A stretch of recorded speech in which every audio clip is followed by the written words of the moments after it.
Hello everybody, welcome back. Assalamualaikum warahmatullahi wabarakatuh.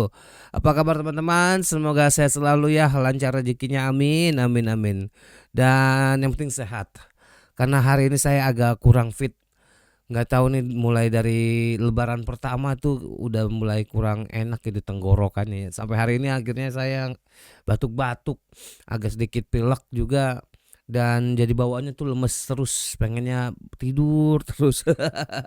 Ya mungkin efek minum obat ya. Yang penting teman-teman tetap semangat. Yang penting teman-teman semuanya sehat semua dan kita diberikan kelancaran. Amin, amin, amin. Sekali lagi saya ucapkan selamat Hari Raya Idul Fitri. Mohon maaf lahir dan batin. Dan hari ini akan ada request dari Abang Dava yang akan membawa kita masuk ke musik-musik nan indah dan juga gotik dari Elven Zone. Gue sampai hari ini gue masih bingung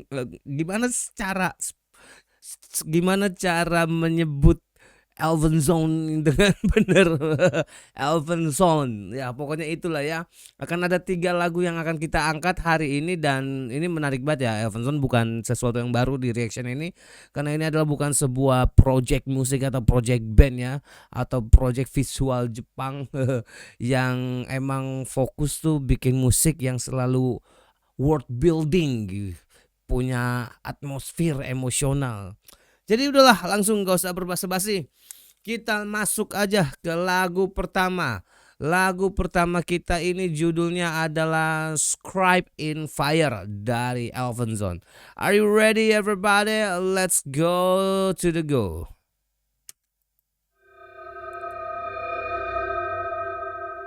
Main bahanatan ini.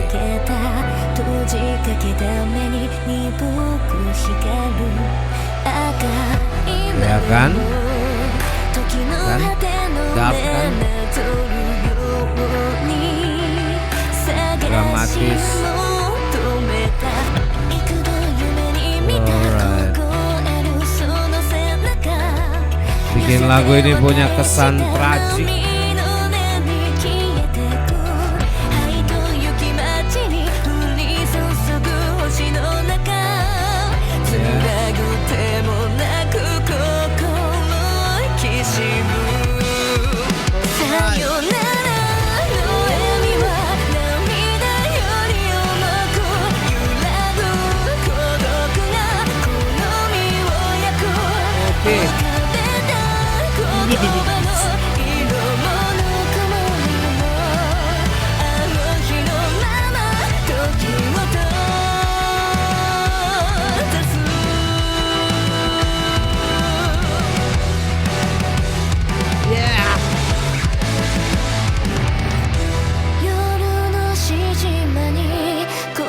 Alright, I know that one. Ini bukan nggak seperti ya. Ini tetap seperti Alfonso, seperti biasanya, dengan distorsi yang sangat tebal, ketukan drum yang selalu brutal. Meskipun lagu ini tuh mid tempo, nggak harus kenceng ya. Dia lagi ngebuat suatu dramatisasi dalam musik, dalam cerita mengenai storytelling yang sedang dibangun oleh mereka ya. Dan ini ngerasain banget ada kayak final battle energi gitu loh. Kalau misalnya di game ya, ini kayak soundtrack yang battlenya tuh udah kayak lemes gitu, hampir kalah atau mungkin penutupan sebuah pertarungan. Lanjut lagi everybody. Okay. Simfoniknya keluar nih. Yes.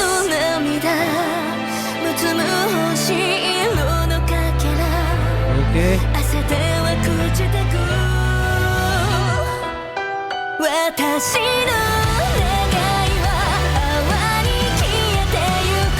Yes. Alright.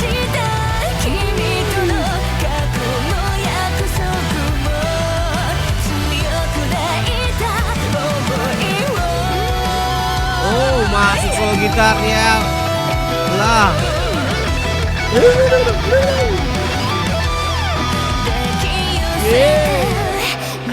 Wah, sebentar banget. Oke, masuk ke organ gini. stringnya tetap bermain. Oke, ambience makin heavy.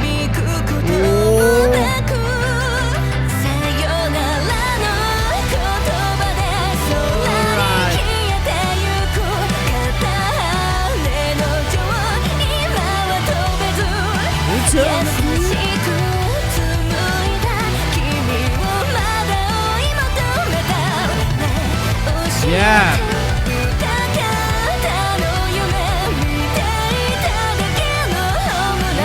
makin ke belakang simfoniknya langsung keluar makin banyak, makin klimaks.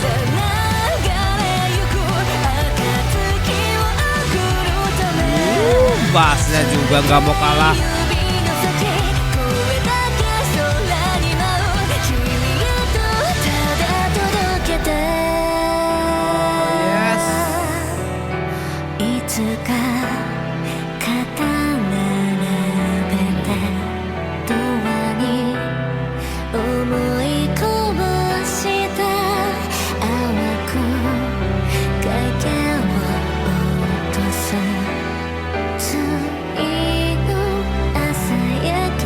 Oh kan gue bilang dramatisasi penutupan intronya, oh my sweet beautiful, luar biasa gengs. Itu dia Scribe in Fire. Kalau ngomongin Elton John ya, itu kita nggak akan pernah lepas dengan gaya-gaya symphonic metalcore-nya atau mungkin symphonic rock lah ya. Cuma kalau dibilang rock tapi gitarnya lebih heavy sih. Jadi ya mungkin metalcore symphonic dan ditambah gaya-gaya anime core atau rock cinematic gitu. Jadi ini band yang menurut gua punya beberapa elemen utama ya. Orkestra stringnya itu selalu menonjol. Kemudian heavy guitar yang jadi tanda bahwa ini adalah sebuah musik rock, musik yang berat ya kan. Kalau orkestra menandai simfoniknya dan gitarnya itu membawa kita ke dunia rock atau metal ya, dan ada sedikit ambience elektronik ya yang bikin lagu ini mereka tuh kesannya tuh kayak soundtrack gitu. Cuma gua nggak tahu sih Elton John tuh soundtrack atau gimana gitu. Cuma yang pasti mereka tuh punya musik tuh yang megah loh, megah, heavy, berat, deep, dramatis lagi. Wah, kadang-kadang tragis. Cuma yang pasti di sini teknik vokalnya Mbah Nathan itu lebih dominan ke gaya balad sebenarnya ya. Lah yang apa namanya? Yang lagunya tuh dinyanyikan dengan vokal clean gitu dan layering vokalnya tuh lebih berharmonisasi, nggak terlalu yang hingar-bingar, nggak terlalu yang ngegas, nggak terlalu yang emosional. Emosional tuh bukan berarti nggak punya emosi. Emosi itu ada. Emosional bukan kayak yang scream gitu maksud gua. Tapi dia mengedepankan emosionalnya itu dengan storytelling gitu. Jadi dibuat ada feel breathy yang seperti kesannya dia lagi lelah, capek gitu. Kemudian masuk ke gaya-gaya emosi yang powerful, meledak-meledak. Bukan meledak-meledak juga sih, agak lebih penekanan gitu ketika dia masuk di chorus. Jadi ini bukan tipikal vokal yang pamer teknik, tapi vokal yang bikin lagu ini tuh punya atmosfer lebih dramatis, lebih dalam lagi, dan lebih apa ya, lebih membawa kita kepada ranah imajinasi yang lebih liar. Lebih liar. Ya pokoknya gitulah ya. Aduh, Scribe in Fire berarti apa ya? Scribe diukir atau ditulis dengan api, ditulis dalam api gitu. Aduh apa gimana sih? Aduh luar biasa lah. Ya mungkin ini bercerita tentang apa sih, takdir yang terukir gitu. Biar ukirannya abadi maka dibuat dengan api gitu. Sesuatu yang nggak bisa dihapus gitu ya gengs ya. Dan membekas seumur hidup. Luar biasa. Mungkin ini bisa dilihat kepada trauma atau sebuah janji atau karma gitu ya kan. Kalau dosa juga bisa sih, cuma dosa bisa diampunin ya. Kalau trauma kadang-kadang lebih susah hilangnya daripada dosa. Iya juga sih. Oke, next kita masuk ke lagu kedua. Lagu kedua ini adalah judulnya As Fate. Seperti apa As Fate everybody? Langsung kita gaskan As Fate, yes. Let's go.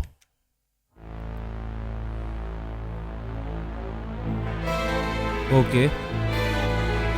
Lebih gotik nih, lebih gotik.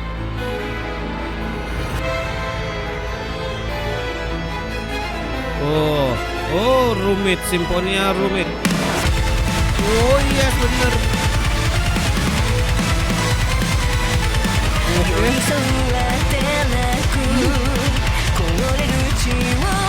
Wah ini agak kontradiksi nih sama gaya vokalnya, musik sama vokalnya. Kayak punya dunia yang berbeda masing-masing. Oke, berubah. Oke. Alright, masuk ke sini.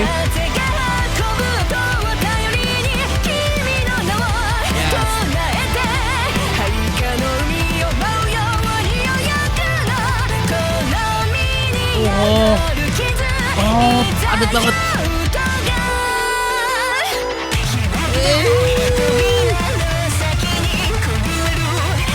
Sebentar. Ini ada unsur-unsur misterius nih, ada suara misterius. Ini muncul nih, mulai nih agak sedikit ada tambahan-tambahan electronic vibes ya juga. Ini lebih gotik, lebih apa ya, lebih berisi, lebih fast tempo juga. Ini mungkin tentang apa ya, lagi menceritakan tentang kesedihan yang udah bisa kita terima dan berusaha untuk melawan gitu. Melawan bukan berarti harus selalu bertarung. Kadang-kadang menerima itu juga sebuah tanda bahwa kita sudah bisa melawan kesedihan itu. Anjay, anjay lagi. Lanjut everybody.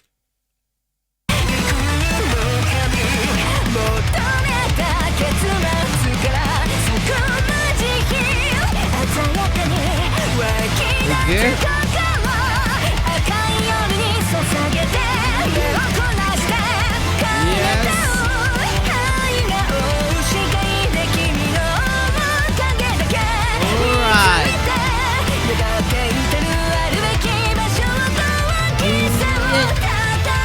Wah, drumnya bro.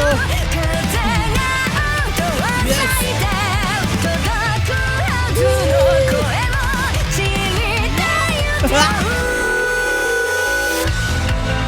Oh my god. Yes. Oke, ini lebih agresif nih. Iya. Wah, semua isiannya ngeri.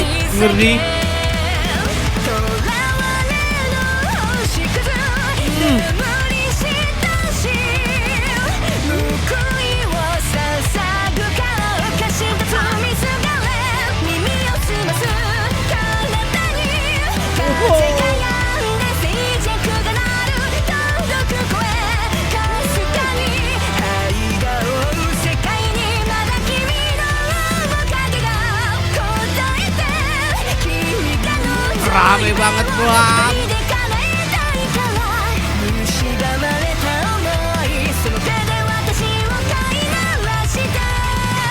Yes. Ini gue suka nih drumnya nih. Yes, bontak.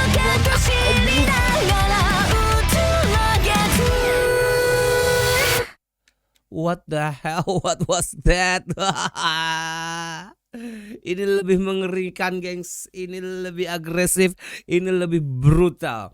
Sebenarnya masih sama ya dengan gaya symphonic metalnya ya, agak atmosferik. Kalau tadi si apa namanya Scribe in Fire itu lebih ke melankolis, dramatis ya. Kali ini kita dibawa lebih agresif, lebih ngegas dan lebih padat lagi, lebih cepat, man. Oh my god, isiannya tuh nggak pernah hilang. Tadi seperti gue bilang tuh, ada orkestra string, yang ngebuat lagu ini jadi lebih punya simfonik, sisi-sisi karakter simfonik, dan kemudian distorsi yang tebal ditambah lagi dengan drum yang brutality, tobrut tobrut tobrut.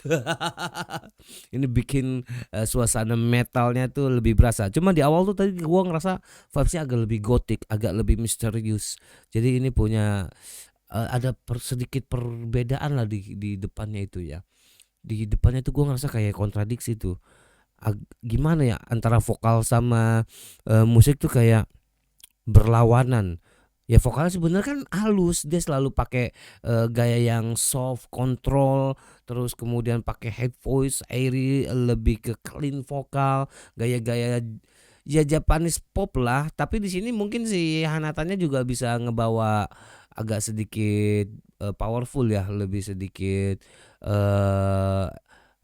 ngatur emosi lewat pressing lah, lewat penekanan nada lah, nada-nada yang lebih sustain, yang lebih panjang, tapi tetap gayanya tuh dengan soft vokal yang terkontrol dengan sempurna dan empuk di telinga. Luar biasa, gengs. Ini tuh sebenarnya lagu sedih gue yakin ya. Cuma biar nggak sedih-sedih amat dibawakan dengan penuh energi. Hai. Jadi kalau Ash Fade apa sih judulnya ya? Ash itu kan abu ya, Ash. Fade itu apa sih? Fade itu saya nggak tahu. Mungkin abu, berterbangan, identitas yang sudah hancur, trauma yang sudah melebur, atau apapun itu, sisa-sisa kehancuran lah pokoknya. Ini saya cuma ngebaca dari judulnya doang ya gengs ya. Jadi kalau misalnya agak miss, apalagi miss banyak, mohon dimaklumi. Oke, lanjut lagi. Aduh, apa ini judulnya? Number 3. Lagu ketiga ini judulnya Omokage wa Shiroyuki. Oke, seperti apa ini? Langsung aja gengs, lagu ketiga dari Elvenson masih. Let's go, bismillahirrahmanirrahim.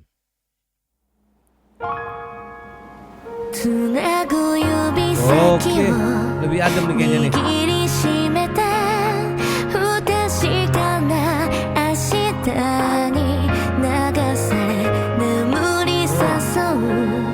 Adem.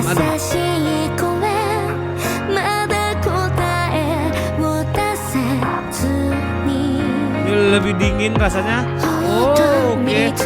Electronic beatnya udah mulai berasa. Ini lagunya lebih kena ke hati. Alright.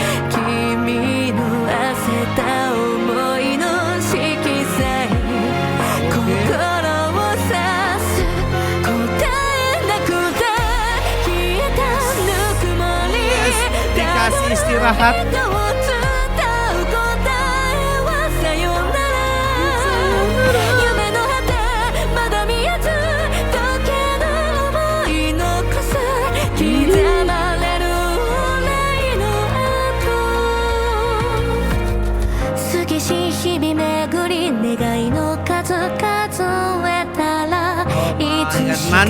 Manis ini lebih manis, lebih melankolis. Oh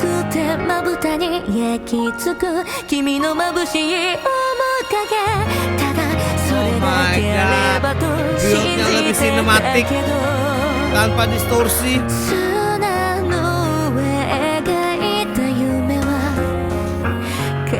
Sebentar, ini sih lebih asik sih.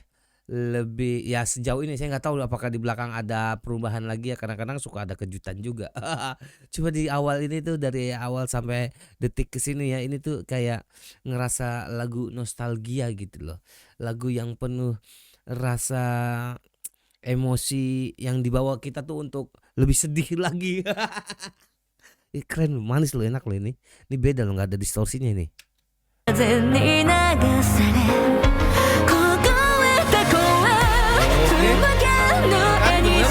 Less distortion, lebih ringan, lebih balat simfonik ini.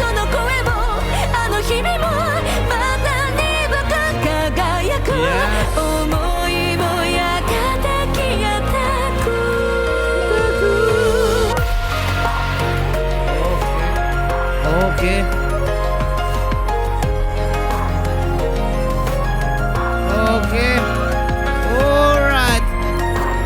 keyboard solo.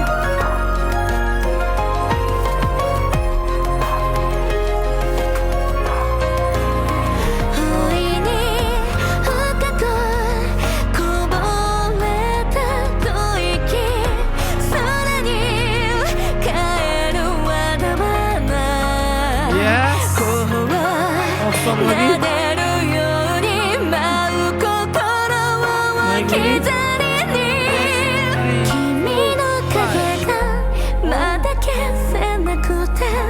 Iya. Aduh manis banget sih.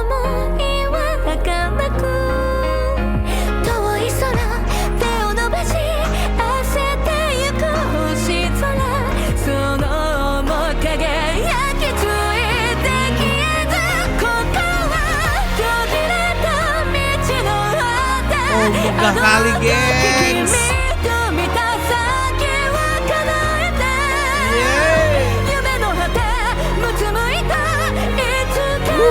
Dia naik vokalnya, makin power, makin penuh penekanan.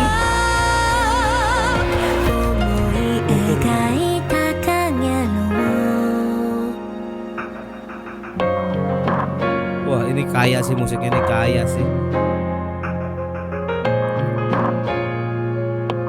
Duh ambience-nya enak banget.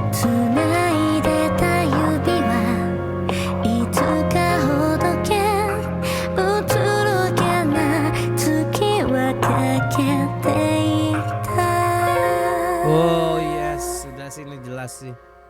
Jelas everybody. Apa ini judul tadi? Omokage ya. Omokage. Oke. Ini lebih super emosional. Ini lebih dingin, literally lebih delivery-nya tuh lebih emosional ya.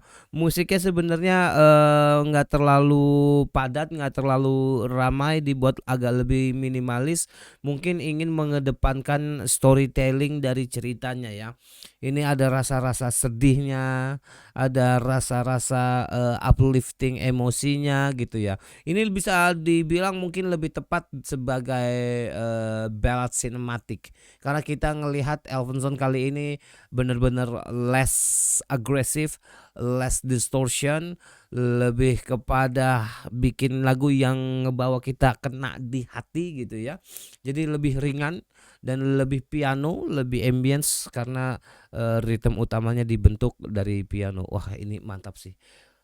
Tapi unsur simfoniknya nggak berubah gengs.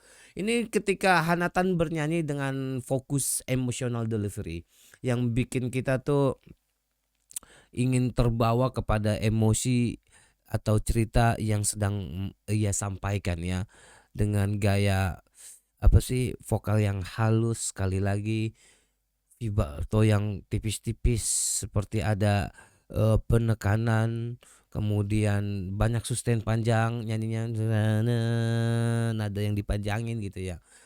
Dinamiknya naik, pelan turun lagi, naik lagi, jadi biar ada apa potensi nge-build turun, nah kayak gitu tuh. Gokil.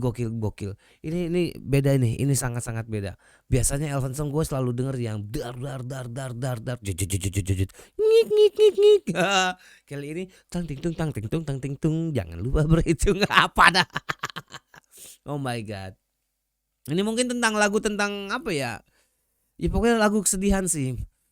Apa sih artinya saya nggak tahu, bahasa Jepangnya apa ya. Pokoknya gue ngerasa tuh kayak ada perasaan sedih, indah, dingin bercampur jadi satu ya kan. Ada rasa yang menyakitkan dan ada rasa-rasa kehilangan dari makna lagu yang dibawakan. Imajinasi saya ke arah situ soalnya gengs. Cuma kalau misalnya dari judul saya nggak paham. Saya nggak browsing dulu lagi. Harusnya saya browsing tadi ya. Oke, itu dia 3 lagu dari Elvenson yang menurut gue bukan band biasa sih ya. Mereka ini penggabungan antara anime, sinematik, metal dengan gimana?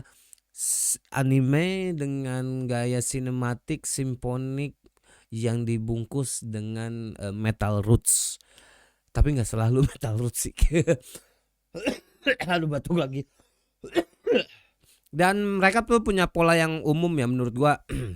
Distorsi yang tebal dari permainan gitarnya, kemudian dari drumnya, dari bassnya yang ngebawa metalnya itu lebih signifikan, dan kemudian punya storytelling yang kuat. Kemudian ada unsur orkestra yang membuat lagu ini menjadi simfonik dan bikin ambience sound yang bikin lagu ini jadi sinematik dan world build gitu loh. Dan ini benar-benar sesuatu yang dibungkus juga ya, dibalut dengan vokal yang soft, yang kadang-kadang fragile, dan juga yang pasti clear tone lah mereka, yang mungkin memfokuskan untuk emotional deliver, itu yang paling penting. Jadi emang Elvenson itu bukan lagu biasa. Ini tuh kalau ibaratnya soundtrack di game ya. Tapi sih nggak tahu Sevenson game apa anime ya. Anime deh kayaknya lebih dekat gitu. Kalau soundtrack tuh kayak dia tuh kayak final anthem gitu loh. Jadi momen-momen penting ya di dalam sebuah cerita. Nah, ini jagoan nih soundtracknya tuh kayak gini nih. Gokil men. Oke, everybody. Sekali lagi itu yang bisa saya sampaikan. Mohon maaf kalau misalnya ada kekeliruan atau agak kesedikit kurang ajar. Saya cuma bercanda everybody. Dan pokoknya terima kasih Mas Dava udah sponsorin episode kita hari ini. Buat teman-teman yang suka, kalau misalnya mau request juga bisa lewat masuk di Saweria, lewat Tako dan Sosiabas. Kalau bingung ada linknya di deskripsi. Dan sekali lagi saya ucapkan terima kasih semuanya. Selamat Lebaran. Kita ketemu lagi di video berikutnya. Well, see you next time, motherfucker.